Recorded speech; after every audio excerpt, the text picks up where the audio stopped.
اب ہم اپنی ٹرانسمیشن کی طرف چلتے ہیں۔ سب سے پہلے تو ہمیں یہ معلوم ہونا چاہیے کہ عملیات ہیں کیا۔ عملیات کی یوں تو بزرگان دین نے کئی اقسام بتائی ہیں، لیکن آج میں صرف 3 کی بات کروں گا، اور وہ 3 جو ابتدا بھی ہے اور آخر بھی ہے، اس کے علاوہ کوئی نہیں، کچھ نہیں۔ سب سے پہلے اگر میں اقسام کی بات کرتا ہوں تو عملیات روحانی ہے، ایک عملیات علوی ہے، اور تیسرا عملیات سفلی ہے۔ ان تینوں میں فرق ہے۔ عملیات روحانی کیا ہے؟ سب سے پہلے میں عملیات کے بارے میں بتا دوں کہ حضور کریم صلی اللہ علیہ وآلہ وسلم کا فرمان ہے، آپ نے فرمایا کہ اللہ تبارک و تعالی مستقل مزاجی سے عمل کرنے والے کو پسند فرماتا ہے۔ یعنی کہ حضور نے فرمایا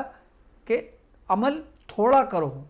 لیکن مستقل مزاجی سے کرو۔ ہم زیادہ کرتے ہیں لیکن مستقل مزاجی سے نہیں کرتے، لیکن وہ کام، وہ پڑھائی، وہ آیت، وہ عمل جو ہمیں خاص طریقے کے ساتھ متواتر اپنے اس میں رکھتے ہیں تو وہ عمل کہلاتا ہے۔ سب سے پہلے عملیات روحانی یعنی کہ وہ علم جو قرآن کا علم ہے، اصل یہ ہے عملیات روحانی، یعنی قرآن پاک کی آیتوں کی تکرار کرنا، قرآن پاک کی صورتوں کی تکرار کرنا۔ اصل بزرگان دین کا طریقہ یہ ہے کہ وہ اگر کوئی عمل کرتے ہیں، اگر کوئی ذکر و اذکار کرتے ہیں، اگر کوئی وہ شغل کرتے ہیں نا، تو وہ کسی موکلان کے لیے نہیں کرتے، کسی جنات کے لیے نہیں کرتے، کسی کے لیے نہیں کرتے، وہ صرف اور صرف رب کے لیے کرتے ہیں۔ اور وہ کام جو رب کے لیے کیا جائے، بزرگان دین فرماتے ہیں کہ ملائکہ ان کاموں کو آسمانوں کی بلندیوں پہ لے جاتے ہیں، اور اللہ تبارک و تعالیٰ اپنے دستے قدرت سے اس کو خود برکت عطا فرماتا ہے۔ یعنی کہ اگر ہم اپنے بزرگوں کی سوانح حیات اٹھا کر دیکھتے ہیں، اگر ہم حضور کریم صلی اللہ علیہ وآلہ وسلم سے لے کر جتنے بھی اولیاء کرام آئے ہیں، جتنے بھی انبیاء کرام آئے ہیں، جتنے بھی ولی اللہ ہیں اس کائنات میں، اس دنیا کے اندر، انہوں میں اکثر، بلکہ میں کہوں گا سب کے سب صرف اور صرف رب کی رضا کے لیے انہوں نے عبادتیں کری ہیں، رب کے قرب کے لیے عبادتیں کری ہیں۔ ایسے کرنے والے کو سالک کہا جاتا ہے، یعنی کہ ایسا سفر طے کرنے والے کو، سلوک کی منزلیں طے کرنے والے کو سالک کہا جاتا ہے۔ اور پھر یہی سلوک طے کر کر بندہ ان عروشی بلندیوں کو پہنچتا ہے۔ یعنی کہ اس کو کسی جنات سے کام نہیں ہے، اس کو کسی موکلان سے کام نہیں ہے، وہ صرف رب کی رضا میں لگا ہوا ہے۔ اس نے دنیا ترک کر دی، اس نے آخرت ترک کر دی، اس نے سب کچھ ترک کر دیا۔ اس کا مقصد، اس کا مقصود اور اس کا مقصود کائنات صرف اور صرف اس کا رب ہے، اس کے رب کی ذات ہے۔ یہ ہے عملیات روحانی۔ اس کا اگر ہم ریشو دیکھتے ہیں آج کے دور حاضر کے اندر، تو صرف اور صرف میں اپنی ذاتی رائے دیتا ہوں، اپنے ذاتی وہ کرتا ہوں کہ میری نظر میں اگر ایسے لوگ اس دنیا میں موجود ہیں تو صرف اور صرف 25% ہیں، یعنی 25% لوگ ہیں جو عملیات روحانی کا اپنا سفر طے کر رہے ہیں۔ اب ہم آ جاتے ہیں، اچھا پہلا جو سفر ہے عملیات روحانی، یہ مومنین کا سفر ہے، یہ اہل ایمان کا سفر ہے۔ یعنی کہ یہ ان چند لوگوں کا سفر ہے کہ جن چند لوگوں کے لیے دعا فرمائی ہے۔ لوگ بزرگان دین دعا فرماتے ہیں کہ اے میرے رب، مجھ کو ان چند لوگوں میں شامل فرما کہ جن چند لوگوں سے تو راضی ہوا۔ اب ہم آتے ہیں عملیات کے دوسرے سفر پر، یعنی کہ ایک قسم تو اس کی ہو گئی، اب دوسری قسم ہے عملیات علوی۔ اچھا عملیات علوی کسے کہا جاتا ہے؟ عملیات علوی ہر اس عمل کو کہا جاتا ہے کہ جو ہم، جیسے مثال کے طور پہ ہم کوئی اسماء الہی پڑھ رہے ہیں، ہم کوئی قرآن کی آیت پڑھ رہے ہیں، ہم اس قرآن کی آیت پڑھ رہے ہیں، ہم اس قرآن کی آیت کے ماتحت جو موکلان ہیں، جو جنات ہیں، ہم پھر ان کے ذریعے کام لیتے ہیں۔ اب جیسے ایک شخص سورہ قریش کا عامل ہے اور سورہ قریش اس نے باموکل کی ہوئی ہے، اب اگر وہ کام کرتا ہے تو یہ عملیات علوی میں آتا ہے۔ آئی بات سمجھ؟ عملیات علوی کے اندر مختلف قسم کے وہ اعمال بھی آتے ہیں کہ جس میں شرک کا کوئی عنصر نہیں ہے، کہ جیسے مندریں، کہ جیسے مختلف بزرگان دین کی چوکیاں ہیں، کہ جیسے وہ اعمال ہیں کہ جن کا تعلق قرآن سے نہیں ہے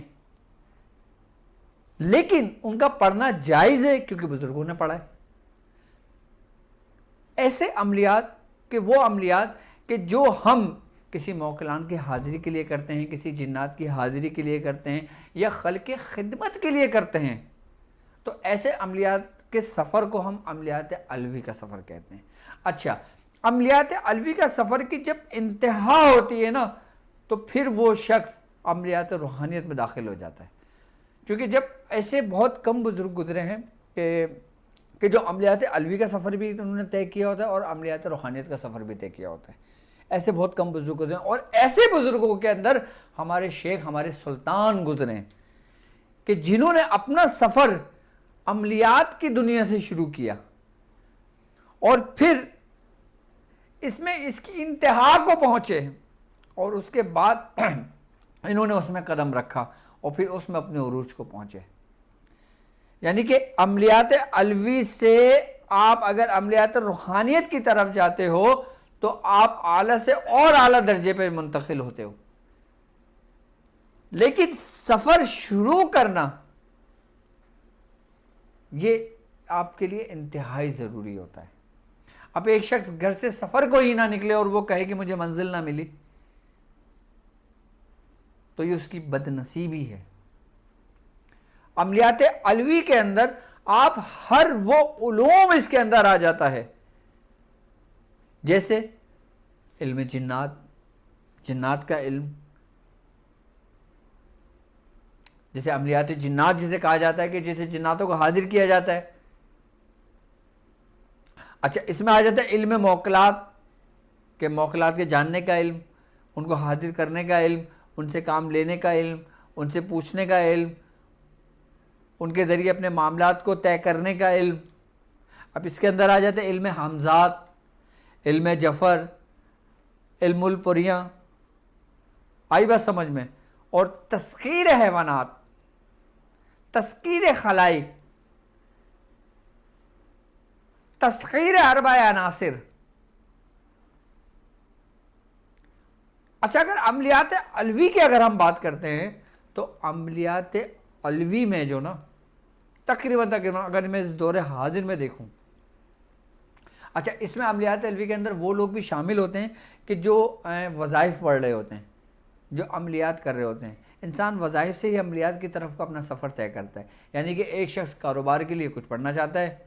ابھی دنیاوی مقاصد کے لیے ہو گیا تو یہ عملیات علوی میں آئے گا، عملیات روحانیت میں نہیں آئے گا، کیونکہ وہ سفر تو صرف رب کے لیے ہے، یہ دنیاوی مقاصد کے لیے، جائز یہ بھی ہے، جائز وہ بھی ہے۔ اب کوئی شخص اولاد کے لیے پڑھ رہا ہے، کوئی شخص اپنے دنیاوی مقاصد کے لیے کر رہا ہے، کسی پہ کوئی جادو ہو گیا وہ اپنے جادو اتارنے کے لیے کر رہا ہے، اگر کوئی شخص کسی معاملات میں پریشان ہے وہ کسی پریشانی کو دور کرنے کے لیے یہ کام سیکھ رہا ہے تو وہ اپنے عملیات علوی کا سفر طے کر رہا ہے۔ تو عملیات علوی میں اگر میں دور حاضر میں دیکھتا ہوں تو کم از کم 95% لوگ اس میں موجود ہیں، لیکن اکثر لوگ دنیا کے لیے کرتے ہیں،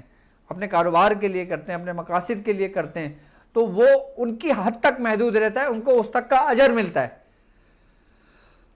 لیکن اگر کوئی اپنی دنیاوی معاملات کو مکمل کر لیتا ہے، اس کو پا لیتا ہے، اس کے بعد کا جب وہ اسی کے اندر سفر کرتا ہے تو پھر وہ عمل روحانیت کی طرف، اپنا رب کی طرف چلا جاتا ہے۔ یعنی کہ میں آپ کو اس سفر کے سٹیپ بتا رہا ہوں کہ اس سفر میں سٹیپ کیا کیا ہے اور ہم کہاں کہاں غلطی کرتے ہیں جو ہمیں ناکامی کا سامنا کرنا پڑتا ہے۔ عملیات علوی میں اس میں صرف اسے مسلمین ہوتے ہیں، یعنی کہ مسلمانوں کے لیے، یہ عام لوگوں کے لیے۔ ہم دیکھیں، ایک بات یاد رکھنا، ہمارے دین میں بھی، اسلام میں بھی درجات ہیں۔ اس میں وہ لوگ بھی ہیں جو دائیں طرف والے لوگ ہیں، اس میں وہ لوگ بھی ہیں جو بائیں طرف والے لوگ ہیں، اور وہ لوگ بھی ہیں جس میں سورہ واقعہ میں جن کا ذکر ہے والسابقون والسابقون، کے جو سبقت لے جانے والے لوگ ہیں۔ جو سبقت لے جانے والے لوگ ہیں وہ صرف اور صرف اپنے رب کے علاوہ کسی کو آنکھ اٹھا کر نہیں دیکھتے، اور جو سیدھے ہاتھ والے لوگ ہیں وہ عملیات علوی یعنی کہ وہ عمل کرنے والے لوگ ہیں کہ جو سورہ مزمل 120 بار روز پڑھتے ہیں، جو سورہ یاسین 111 مرتبہ روز پڑھتے ہیں، جو سورہ اخلاص کے ذریعے لوگوں کی خدمت کرتے ہیں، جو سورہ قریش کے ذریعے لوگوں کے مسائل کو حل کرتے ہیں، جو موکلان کے ذریعے لوگوں کے مسائل کو حل کرتے ہیں، جو جناتوں کے ذریعے موکلان کو حل کرتے ہیں، جو نیک اعمال کرنے والے ہیں، جو بدکاری سے بچتے ہیں، بے حیائی سے بچتے ہیں، گناہوں سے بچتے ہیں، رب کی عبادت کرتے ہیں، نماز پڑھتے ہیں، اپنے بزرگوں کی اطاعت کرتے ہیں، حضور کریم صلی اللہ علیہ وآلہ وسلم کی پیروی کرتے ہیں، جو اللہ کے معاملے میں شرک نہیں کرتے، وہ سیدھے ہاتھ والے ہیں۔ اور جو بائیں ہاتھ والے ہیں، بائیں ہاتھ والوں کا جو سفر ہے نا، وہ عملیات سفلی کا سفر ہے، یعنی کہ برائی کرنے والے، بے حیائی پھیلانے والے، ایمان نہ لانے والے، رب کے ساتھ کسی کو شریک کرنے والے۔ عملیات سفلی کسے کہا جاتا ہے؟ عملیات سفلی اسفل سے ہے، یعنی کہ نچلے طبقے کا سفر ہے، وہ شیطانیت کا سفر کہ جس میں شیطان کو خوش کرنے کے لیے ایسے پڑھائیاں کی جاتی ہیں، ایسے پکارا جاتا ہے ان دیوی دیوتاؤں کو، ان شیاطینوں کو، کہ جس سے شیطان خوش ہوتا ہے اور پھر ان کا معاون اور ان کا مددگار ہوتا ہے۔ یعنی کہ عملیات سفلی میں لازمی شرک کا عنصر موجود ہوتا ہے۔ اچھا، اگر میں عملیات سفلی کی اگر میں بات کرتا ہوں نا، تو اس کی بھی دو شاخیں نکلتی ہیں۔ ایک عملیات سفلی وہ کہ جس میں 100% شرک ہے، کہ جس میں آپ فلاں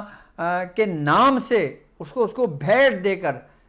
آپ کسی شیاطین کو پکارتے ہو، کسی کے ناحق خون کرتے ہو،